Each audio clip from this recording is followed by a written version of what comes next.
جس کو بخشوانے کے لیے میں نے یہ سفر اختیار کیا ہے۔ باغ کے اندران کے پاس پہنچے اور اپنے آنے کا ماجرا عرض کیا۔ یہ سید عبداللہ سومئی رحمۃ اللہ تعالی علیہ بھی بڑے پہنچے ہوئے بزرگ اور عارف تھے۔ ماجرا سنتے ہی پہچان لیا کہ یہ شخص کسی فرع کی اصل اور شان پاک بازی میں یکتا ہے۔ دیوبندی مذہب کا ترجمان ہفت روزہ دعوت لاہور ایک معترض کے جواب میں لکھتا ہے کہ شیخ عبد القادر جیلانی رحمۃ اللہ کے لیے لفظ غوث کا استعمال حضرت مولانا اشرف علی تھانوی صاحب کے مواعظ میں بھی عام ہے۔ اگر آپ کو ان کے اکابر دیوبند پر اعتقاد نہیں تو کم از کم اوپر کے فقہاء و احناف کے بارے میں تو آپ ابھی تک اتنے بدگمان نہیں ہوں گے۔ حضرت علامہ ملا علی قاری علیہ رحمۃ اللہ جو فقہائے حنفیہ میں نہایت ممتاز بزرگ گزرے ہیں، اپنی کتاب نزہۃ الخاطر الفاطر مطبوعہ مصر کے صفحہ 5 پر سیدنا شیخ عبد القادر جیلانی کے متعلق رقم دراز ہیں۔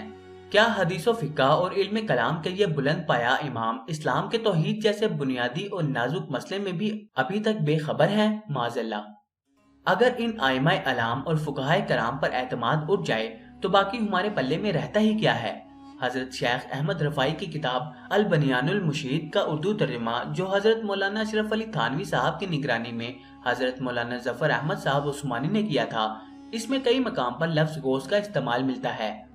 دیوبندیوں اور وہابیوں پر سوال۔ انہی چند حوالوں پر اکتفا کرتے ہوئے ہم پوچھنا چاہتے ہیں کہ دیوبندیوں اہل حدیث حضرات کے مذکورہ پیشوا اور اکابر علماء امت جنہوں نے حضرت شیخ عبد القادر جیلانی رحمۃ اللہ تعالی علیہ کو غوث اعظم یعنی سب سے بڑا فریاد رس اور جنوں انس کا فریاد رس غوث الثقلین سمجھا لکھا اور کہا ہے، کیا وہ مشرک تھے یا مسلمان؟ کیا ان حضرات کو علم نہیں تھا کہ خدا کے سوا کسی کو غوث اعظم نہیں سمجھنا چاہیے اور غوث پاک کو غوث اعظم کہنا اسلام کے خلاف ہے؟ کیا ان کا علم و تحقیق غلط تھی یا مولف کتابچہ کی پارٹی ان سے زیادہ تحقیق و علم کے حامل ہیں؟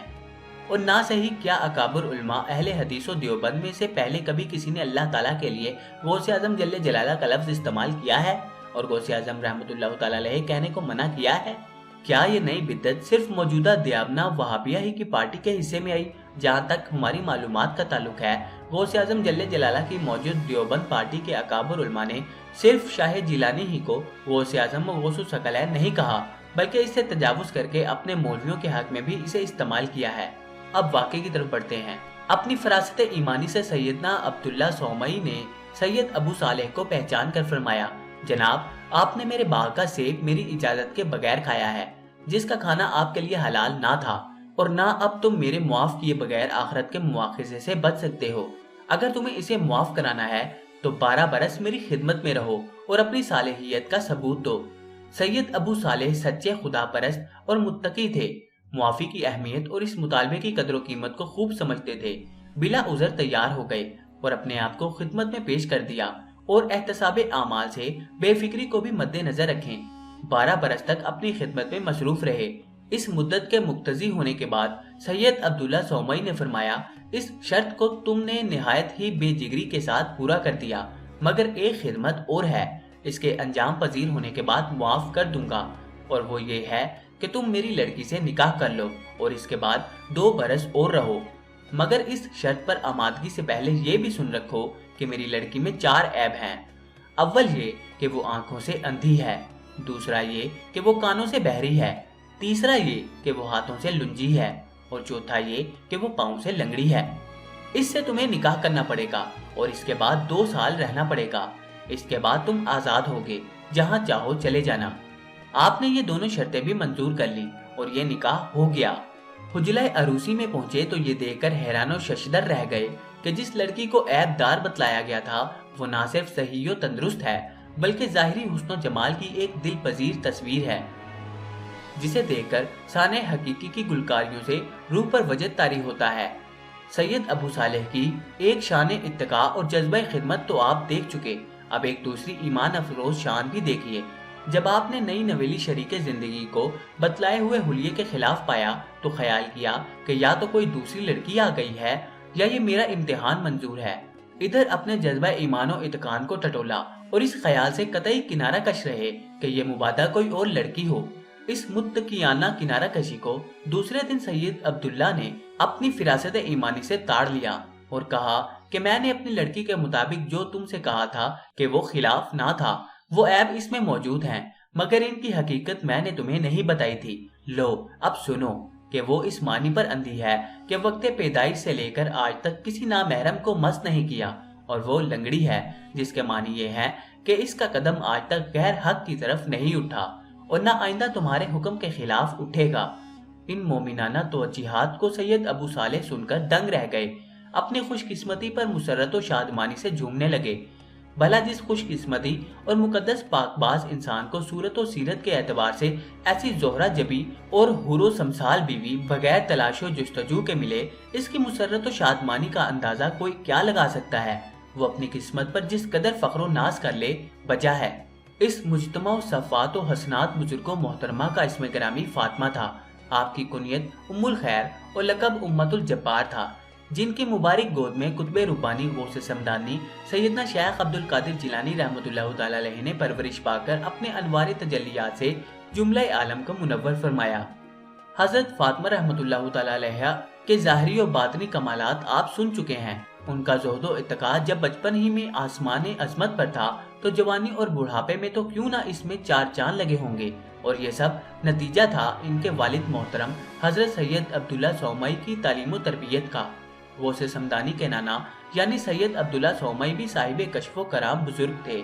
آپ کے خوارق و عادات کا دور دور شہرہ تھا۔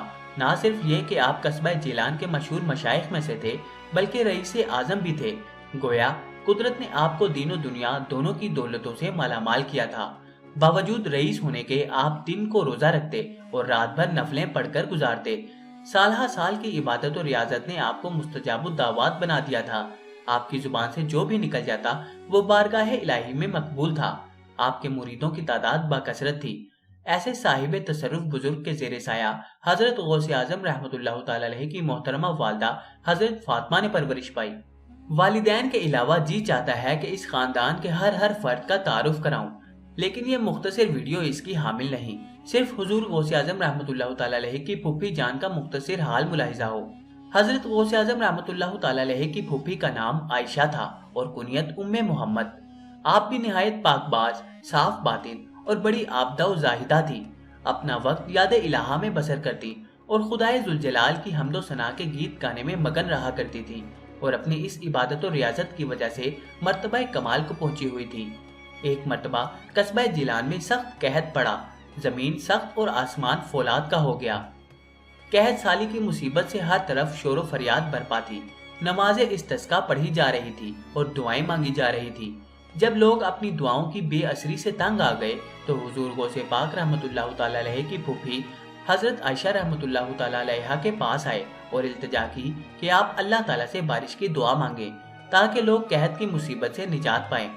آپ لوگوں کی استدعا پر اٹھیں، اپنے صحن میں جھاڑو دی اور بارگاہ الہہ میں یوں دعا کی، الہی تیری لونڈی نے جھاڑو دے دی ہے، اب تو اپنے فضل و کرم سے اس میں چھڑکاؤ کر دے۔ یہ الفاظ ساتھ عرش معلیٰ پر جا پہنچے۔ دیکھتے ہی دیکھتے افق سے گھنگور گھٹائیں جھوم کر اٹھیں اور اتنی بارش ہوئی کہ جل تھل بھر گئے۔